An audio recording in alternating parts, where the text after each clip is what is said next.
It was nearly 10 months ago that a massive fire destroyed the Port Clyde General Store, taking several businesses with it. One of them was a restaurant that shared space with the General Store. This summer, that restaurant is back, just in a different form. News Center Maine's Leanne Stapleton has the story.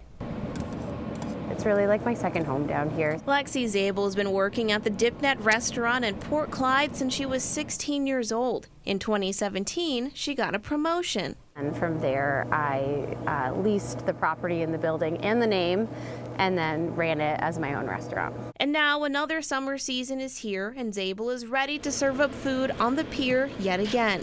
But hungry customers will notice a change. A fire less than a year ago destroyed her restaurant and the Port Clyde General Store that it was in. There has been no answer to what happened. It's been undeterminable. But that wasn't the end of the road for Zabel. It's turning out to be more of a detour. Then my landlords, which is Linda Bean's Perfect Maine, has let us borrow their truck. There you are, enjoy. So we've kind of set up shop in a more minimal way. But we've been able to do a lot out of the truck, I feel. It's still a learning curve. We're still figuring things out, and I figure by Labor Day we'll have it down just in time to close.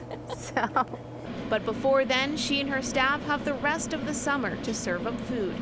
I was really happy that a lot of my staff wanted to come back, and they didn't really care what they were doing as long as they could be a part of it. So I'm very grateful for them and for the support that they've given me as well. People like Leslie Turner. She's the manager and has worked here for several years. It's family.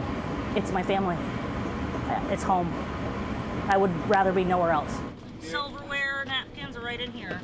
Now they have a pickup window instead of sit-down tables. We're just working out the kinks. It's a whole new world. And sometimes one step backward can lead to 2 steps forward. We've got it set up where we have the barn cafe that we had taken over in 2020. We never were able to really run it the way we wanted to because all hands on deck over at the Dipnet, naturally. So now we do, because only so many people will fit in this truck. So now we've got the barn going the same hours as a truck. If you want to have a lunch here, you can have it on the dock with a can of soda. If you want to have a cocktail, you're more than welcome to bring it over to the barn and have a cocktail. So it's the same thing, just you got to do a little extra few more steps. A truck that shows this team is stronger and more resilient than ever before. Really, Port Clyde has come together and tried to make it the best season possible, and I know that a lot of people have put in a lot of work about getting the word out that Port Clyde is still alive and we're here. In Port Clyde, Leanne Stapleton, News Center Maine. And she says her landlord, Linda Bean's Perfect Maine, is working on plans to rebuild the Port Clyde General Store and the Dipnet. They hope to have the new structure looking the same as the original. We'll be right back.